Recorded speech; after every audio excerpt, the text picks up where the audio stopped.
Hello Chris ফ্যাম, জানি দুর্গাপুজো আসছে, নিশ্চয়ই অপেক্ষা করছিলে খুব সুন্দর সুন্দর মেকআপের ভিডিও তোমরা কীভাবে পাবে এবং সেটা থেকে ইন্সপিরেশন হয়ে তোমরা কীভাবে নিজেদের মেকআপ করবে।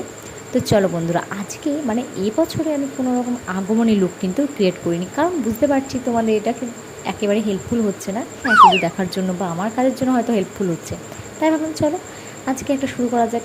নর্মাল তোমরা কীভাবে একটা বাড়িতে বসেই মেকআপ করতে পারবে, যদি এরকম তোমাদের কাছে মেকআপের প্রোডাক্টস থেকে থাকে। তো না থাকলেও তোমরা অনেক জিনিস স্কিপ করে দিতে পারো, নট এ বিগ ডিল, ঠিক আছে গাইস।